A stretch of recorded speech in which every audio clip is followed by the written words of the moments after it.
All right, here's an additional video on just working the MB20 into a counter that is in terrific shape. As you can see, we have a Makita 9227C, an NSI snail lock adapter, and a 5-inch NSI backer pad, as well as a brand new white pad. Spread the MB20 evenly across the surface of the white pad. You don't want to use too much. Use enough that you're able to spread the MB20 over an area approximately 2 feet by 3 feet. You can work a smaller area as well, but approximately 2 feet by 3 feet has been the optimum size. If you're going to run a 7-inch pad, I would highly recommend masking the surrounding areas, because a 7-inch pad though it has a faster RPMs, it does same RPMs, it has a faster linear velocity. That means the outside of the pad is actually traveling faster than any other place on the pad, and it's going to sling the MB20 in areas and places that you don't want it to. For instance, the metal steel refrigerator behind me. I'm using a 5-inch pad, and the Makita is on level 1. And what that's doing is keeping everything on the surface and allowing me to buff it in and buff it off and make sure that everything is polished 100%.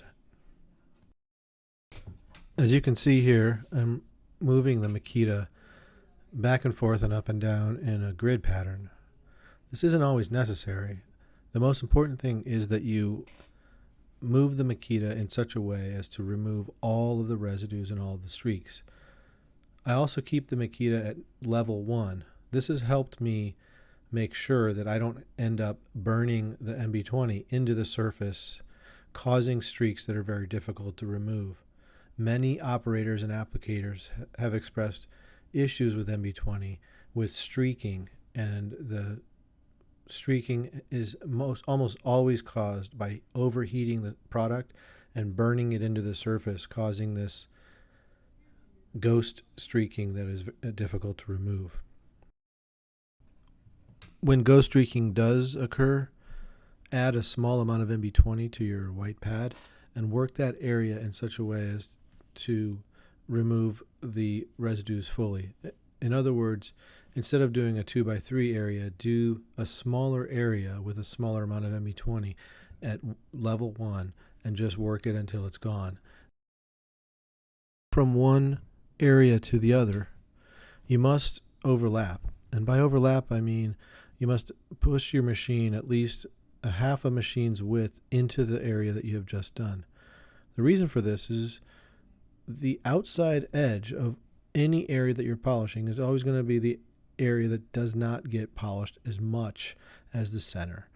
Most of the MB20 is going to be pushed to the center, especially if you're using your machine in a clockwise pattern, because the machine is spinning in such a way as to push the MB20 around into the center. So you must always overlap, allowing those areas to get polished essentially twice, but really you're just being thorough. And this thoroughness is going to make all the difference when it comes to looking across this counter and the feel of the counter when it's done as well, because MB20 does not only helps increase the shine of the counter, but it also increases the smoothness of the surface.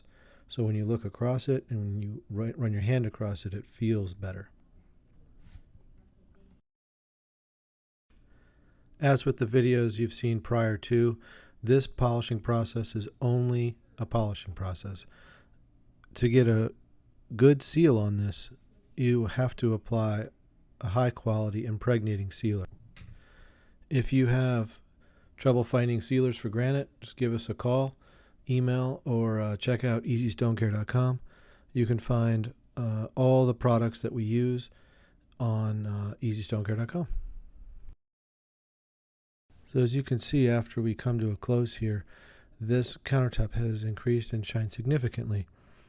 We're going to show you a side-by-side from the beginning, and you can see the reflection has increased. The color has the color's a little bit iffy. It's the same camera from the same angle, but it does appear that there's a little bit higher shine and higher reflectivity, and that's allowing the camera to see a little bit more color, but that could also be the movement of the sun across the house.